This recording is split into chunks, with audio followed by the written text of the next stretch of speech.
Bien, sean todos bienvenidos, bienvenidas a esta emisión de Punto de Vista. Vamos a trabajar, uno, África, los levantamientos populares en África, ¿qué está sucediendo allí? Dos, 50 años del golpe de Estado contra la democracia en Chile. Tres, estaríamos en Colombia trabajando las grandes movilizaciones campesinas que se están presentando y que se han convocado para el 27 de septiembre de este año. Y la reciente imputación contra el general Mario Montoya en la Jurisdicción Especial para la Paz. Arranquemos.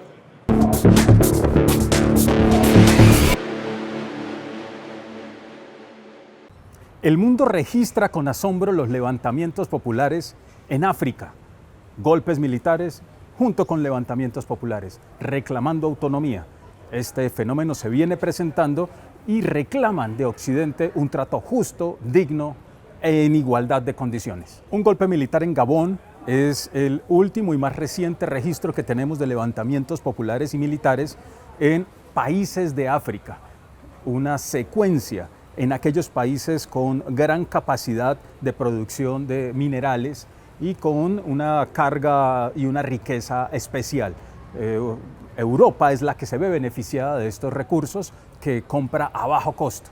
Los países africanos vienen levantándose, exigiéndole a Occidente que cambie las condiciones de relacionamiento, que mejore sus formas y respete las formas de autonomía de los países. Esto es lo que viene ocurriendo en África. África se opone a esa economía extractiva y de extracción de todo tipo de riquezas que no repercute en el beneficio social de su pueblo, de su gente, de su población, que no repercute en mayor desarrollo para sus pueblos.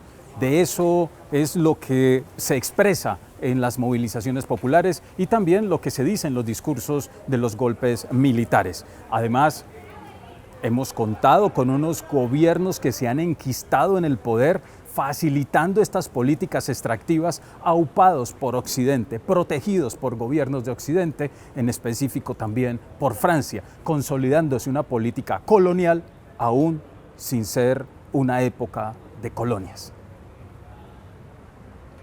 En el mundo está emergiendo un nuevo orden, un orden multipolar, y en ese nuevo orden multipolar se vienen gestando estas alianzas en África, aupados, apoyados, impulsados también por el gobierno de Rusia para provocar también levantamientos e independencias o unas políticas más equilibradas y más acordes con la equidad y con el respeto permanente de la autonomía de los pueblos.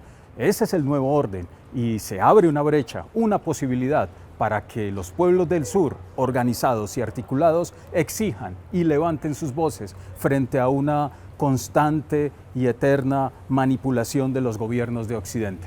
Vamos a ver qué sucede en este proceso de levantamientos a mediano y a largo plazo, en esta emergencia de un nuevo orden multipolar.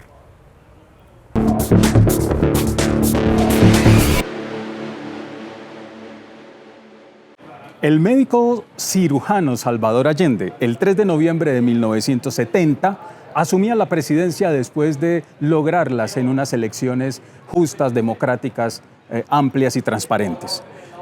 Pero recordar que fue candidato en 4 oportunidades anteriores y es el 11 de septiembre de 1973, ya cursado una parte de su gobierno, que una cruenta dictadura, un golpe de Estado, abre la puerta a la dictadura en Chile y pone como líder a Augusto Pinochet, una dictadura militar que vulnera derechos, transforma la sociedad y sobre todo, como fuente principal de su razón de ser, abre la puerta al neoliberalismo.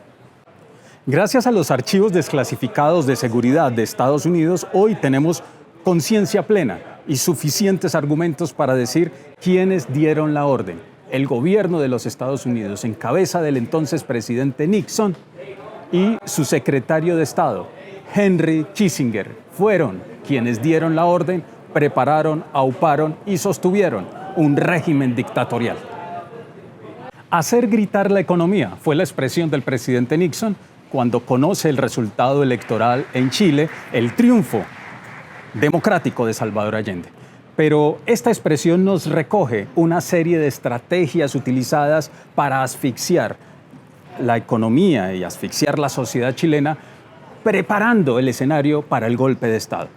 Lo podemos resumir, una estrategia de asfixia económica, una estrategia de medios de comunicación a través de mentiras, engaños, difamaciones para generar zozobra en medio de la población y una articulación con la bancada en el Congreso de oposición para detener todos los procesos de reformas a favor del pueblo que estaba promoviendo en su momento Salvador Allende.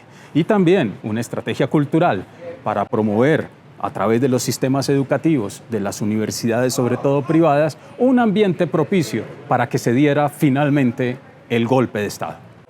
Pero, ¿qué dicen los expertos? Escuchemos a Robinson Silva Hidalgo. Él es historiador de la Universidad Austral de Chile. ¿Qué legado deja hoy, qué pervive hoy de la dictadura de 1973 en Chile? La dictadura chilena, junto con la oposición centrista a la dictadura, que es esta democracia cristiana y sectores socialdemócratas, podríamos decir, de los años 80 y 90, pactaron una cuestión fundamental para la dictadura, o dos, podríamos decir. Por una parte, la preservación de la institucionalidad política que creó Pinochet, básicamente la Constitución del 80, pero es más que solo la Constitución del 80.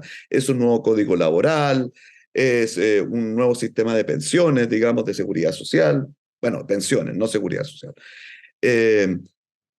Y a partir de allí también un modelo económico, que es lo que llamamos hoy día neoliberalismo, que fue iniciado a fines de los 70, en los 80. Aquí se habla siempre de Chile, el laboratorio del neoliberalismo. Hay autores que dicen que no están así, pero bueno, la cosa es que lo tuvimos y que también se pactó y que se mantuvo y profundizó durante los años de la concertación, es decir, los gobiernos de Elwin, Frey, Ruiz Tagle, de Lagos y Bachelet hicieron continuismo de ese modelo económico, no lo desafiaron y solo hicieron reformas mínimas a eso. Entonces, la gran herencia de la dictadura son nuestras relaciones sociales de producción, es nuestro modelo económico, es la manera en que nosotros entendemos la manera de vivir en Chile, ¿no? Donde todo está privatizado, donde todo se monetariza, donde el Estado tiene un rol absolutamente subsidiario, menor, y bueno, eso ha despertado también grandes malestares en la sociedad chilena. El gobierno de Gabriel Boric hoy día es resultado del estallido, es resultado de la movilización social de las personas molestas con este modelo económico. Pero bueno, el pactismo es tan importante, es tan fuerte en Chile, que atraviesa de derecha a izquierda. Entonces, cambiar las maneras de operar dentro del Estado, de operar de la economía, no ha tenido ningún tipo de cambio. El gobierno de Boric ha continuado con la misma modalidad. Robinson, pero en últimas, ¿quién ganó con la dictadura? Mira, básicamente el gran ganador del proceso dictatorial es el empresariado. Podríamos decir que en Chile, o hay muchos que afirmamos que en Chile se produjo una refundación del capitalismo, con nuevas formas de operar, en este caso con un ultraliberalismo, neoliberalismo, que dio mucho más poder todavía al empresariado. ¿Cómo fue? A través del despojo del Estado chileno, del desmantelamiento del Estado chileno, que durante un siglo había acumulado una fuerza importante, había industrializado el país, había desarrollado funciones públicas y económicas muy importantes, la nacionalización del cobre, que también se la debemos a Allende, la reforma agraria, una serie de cuestiones, y el empresariado se alía con la dictadura para privatizar toda esa gran patrimonio del Estado, y se hace con las fuerzas productivas del país, de toda la nación.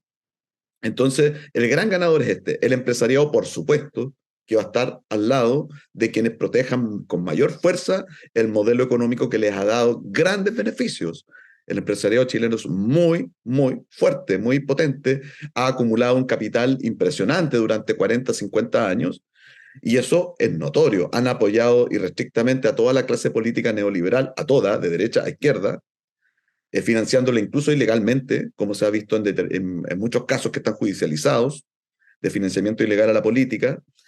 Apoyó fuertemente a los sectores dentro de la Convención Constitucional anterior que defendían al modelo. financiando campañas también. Por lo tanto, el empresariado tiene un claro rol ideológico y político a favor de la conservación del modelo, y si es necesario apoyar en esta pasada al pinochetismo, lo va a hacer, sin ningún problema.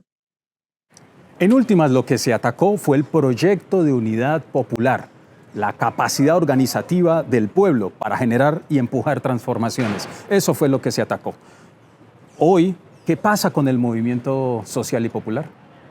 Aquí hay una cuestión súper interesante porque el gobierno de Boric sacó un hashtag y un eslogan, una campaña a partir de los 50 años que se llama Democracia Siempre.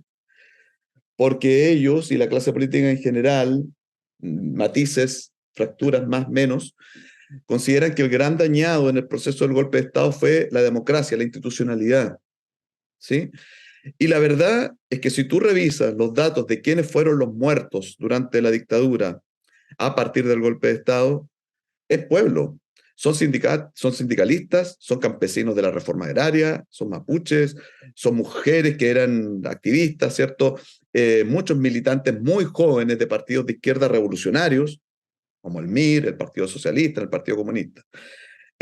Son personas de las más distintas índoles del pueblo organizado. Por lo tanto, lo que se destruye y lo que se busca acabar es con los sectores del pueblo que estaban organizados luchando por la transformación radical del país. Aquí no se atacó a un demócrata por serlo así, o por definirse él como eso, ¿no? Se atacó a personas que se consideraban un peligro. Lo que muere o lo que se destruye con el golpe de Estado es el proyecto popular de transformaciones radicales. Y de eso, eso yo creo que está en la conciencia de las personas que se movilizan por la memoria, por la reivindicación de ese proyecto popular y de las personas que fueron asesinadas y conculcadas en sus derechos por esa razón. Vale analizar esta realidad en el pueblo chileno a la luz del día de hoy. Esas estrategias de desestabilización de pueblos y gobiernos no afines a los intereses norteamericanos y no afines a los intereses de pequeños grupos y élites siguen vigentes y siguen adaptándose a los tiempos y a las dinámicas de hoy. Pero de fondo entender que siempre se estará atacando la capacidad organizativa de los pueblos y la unidad popular.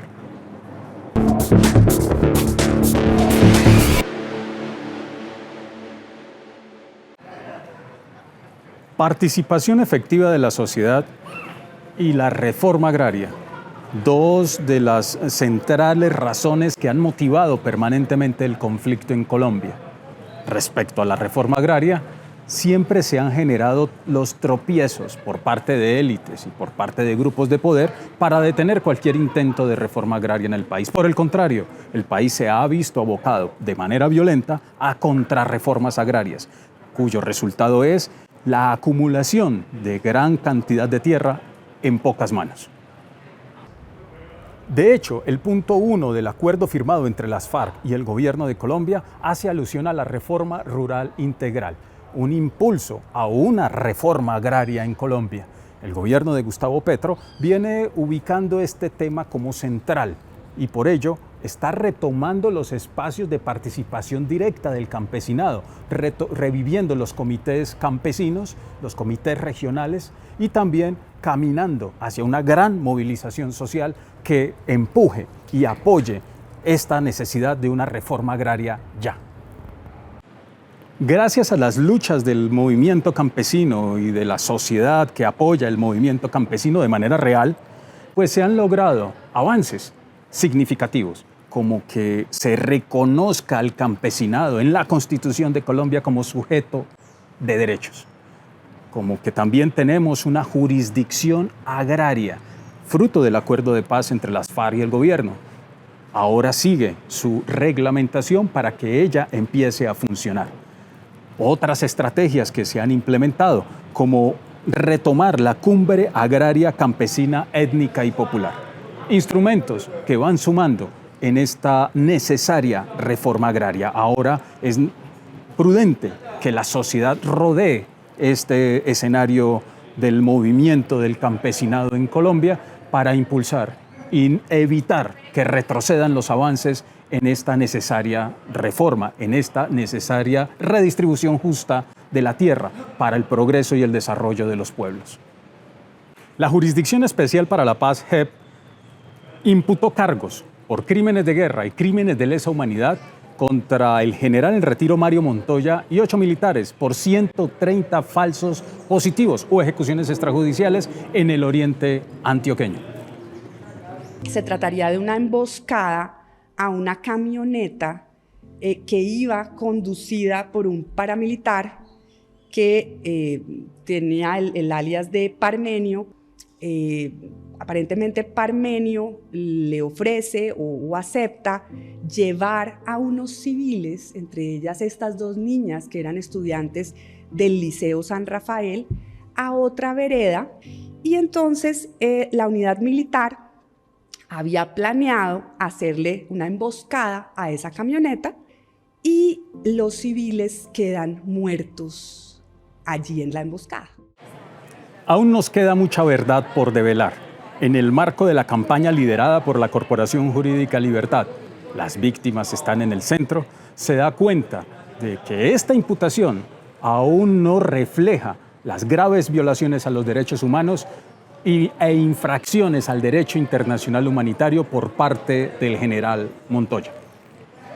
Entonces, señor general, ¿usted conducía las operaciones y presentaba los resultados operacionales de acuerdo con su imaginario?